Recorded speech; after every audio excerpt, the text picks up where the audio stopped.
የጉባ ብስራቶች የመደመር መንግስት ትሩፋቶች በሚል መሪ ቃል በድሬዳዋ ከተማ አስተዳደር ህዝባዊ ውይይት ተደርጓል። በውይይቱ ሀገራዊ ስኬቶችና ቀሪ ስራዎች እንዲሁም የድሬዳዋ ከተማ አስተዳደር የልማት ስራዎች ያሉበት ሁኔታ ለውይይት መነሻነት ቀርቧል። ውይይቱን ከከተማዋ ከንቲባ ከድር ጀዋር ጋር በመሆን የብልጽግና ፓርቲ ስራ አስፈጻሚ ኮሚቴ አባል ደስታ ሊዳሞና ዶክተር ሙሉነሽ ደሴ መርተውታል። ትውልድን የሚያሻግር ሀገርን የሚገነባ የነገዋን የበለጸገች ኢትዮጵያ ሳናፍር ለትውልዶቻችን የሚያሻግር መንግስትን ነው አሁን እየተዳደርንበት ያለ ነው። እንግዲህ ከዚህ በፊት አይተናል። ለጥፋት በተመረጡ መሪዎች በሉዓላዊነት ላይ መናገር ሉዓላዊነትን ማሰብ ያስቀጣ ያሳስር ነበር። በሺህ ዓመት ታሪክ ውስጥ ለኢትዮጵያ የሚሰጡ እንቁዎቻችንን መንከባከብ አለብን። የድሬዳዋ ከተማ ነዋሪዎችም በተለይም የህዳሴ ግድብ መጠናቀቅ የስንዴና የኮሪደር ልማት ስራዎችን አድንቀው እንደ ከተማና እንደ ሀገር ቢታዩ የሚሏቸውን ጥያቄዎች አንስተዋል። በሰፈር ላይ ደግሞ አለ ችግር አለ። በሰፈር ላይ ከኮተኒ ከመቃብሩ እስከ ኮተን የሚገባ አስፋልት ብዙን ጊዜ ጥያቄ የምንጠይቀው ነው፣ መልስ አላገኘልንም። በተለይ ከመንግስት ሰራተኞች ጋር በተያያዘ ልዩ ደሞዝ ተከፋዮች ጋር ተያይዞ እስካሁንም ድረስ ያልተከፈላቸው አሉና ዘገየ፣ መፍትሄ ቢሰጥበት። ድሬዳዋ የራሷ ባጀት ወደ ፌደራል መንግስት እየሄደ ባጀቱ ለድሬዳዋ አልበቃም። ድሬዳዋ በሚያድግ መንገድ አላደገም። የድሬዳዋ ባጀት ለድሬዳዋ መሆን አለበት። ይሄም አይበቃም። ፌደራል መንግስት ለድሬዳዋ ባጀት ሊመድብ ይገባል፣ ተጨማሪ ባጀት።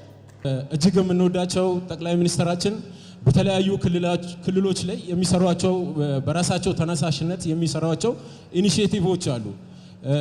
እነዛ ኢኒሼቲቮች ድሬዳዋ ላይ እንዲተገበሩ ቢደረግልን እጅግ ሀሳባችንን እናቀርባለን። ቀዳማዊት እመቤታችን ዝናሽ ታያቸው የዳቦ ፋብሪካ የእንጀራ ፋብሪካዎች የተለያዩ ቦታ ላይ ይሰራል። ወደ ድሬዳዋ ለምን አይመጣም? ለተነሱ ጥያቄዎች ምላሽና ማብራሪያ የሰጡት የከተማ አስተዳደሩ ከንቲባ ከድር ጀዋር የህዝብ ችግሮችን መፍታት የመንግስት ቀዳሚ አጀንዳ ስለመሆኑ ተናግረዋል። የገንደ ጨፌ ላይ መኪና መግባት አይችልም። እሳት አደጋ ቢነሳ ይቃጠላል። በጣም ችግር ስላለ ነው። እናንተ ደግሞ መንገድ የዘጋችሁት በሸራም በአጥርም እስከታች ድረስ የዘጋችሁት ሰዎች ልማት ሲመጣ ቤት ይፈርስብሃል። ያንን ለማፍረስ ዝግጁ ነን። እኛ ያንን ለማድረግ ዝግጁ ነን። መንግስት በሚያወጣው ሬጉላራይዜሽን በሚያደርገው መንገድ ይከፈት የሚለው የእናንተ ፈቃደኝነት ይምጣ። የልዩ ተከፋይ ደሞዝ ጋር ተያይዞ ሙሉ ለሙሉ እንደ አስተዳደር በፋይናንስና ኢኮኖሚ ቢሮ እየታየ ያለበት ሁኔታ አለ። የድሬዳዋ ህዝብና መንግስት እያሳየ ያለው መናበብ መንግስታዊ አቅሞችን እንደሚያጠናክር የገለጹት የብልጽግና ፓርቲ ስራ አስፈጻሚ ኮሚቴ አባል ዶክተር ሙሉነሽ ደሴ የተነሱ ችግሮች በየደረጃው ምላሽ እንደሚኖራቸው ገልጸዋል። ክፍተቶች ካሉ፣ ጎደሎች ካሉ ጎናቸው ሆናችሁ ከአመራራቸው ጋር ከከንቲባቸው ጋር የበለጠ ለማሳደግ ሁላችንም የበለጠ አንድነታችን ማጠንከር ያስፈልጋል።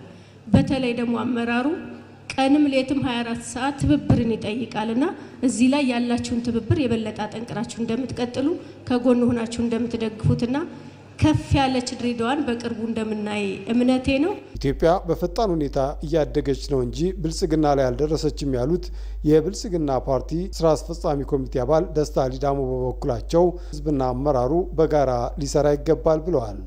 የተነሱ ጥያቄዎችም መፍትሄ እንደሚኖራቸው በማረጋገጥ የጋራ ገቢ ከተማው የሚያገኝበት ሁኔታ ላይ ጥያቄ ተነስተዋል። አንዳንድ ሀገራዊ ኢኒሼቲቮች የእኛንም ከተማ ቢመለከት የሚልም እንደዚሁ ሀሳቦች ተንጸባርቀዋል። እነዚህን በተመለከቱ የከተማ ውስጥ የሚመነጨው ሀብት በከተማው ብቻ መቅረት አለበት ካልን የጋራ ሀገሪስ ከየት ተሰብስቦ የጋራችን ሆና ነው የሚመጣ ነገር ተመልሶ የሚመጣው የሚል ጥያቄ ይፈጥራል። ከዛ ይልቅ የጋራ ሀብት ላይ የኛም ድርሻ ኮንትሪቢዩት እናደርጋለን ብለን ካልን ተካፍለን ነው ምን ይበላው። በዚህ መሰረት ከናካተው ያልመጡ ነገሮች ካሉ ከተማ በተደራጀበት ባህሪና ቻርተር ባህሪ መሰረት በማድረግ መፍትሄ የሚፈልጉ አጀንዳዎች ይሆናሉ። ኢትዮጵያ የባህር በር ጥያቄዋን አጠናክራ እንድትቀጥልም በውይይቱ ላይ ተነስቷል።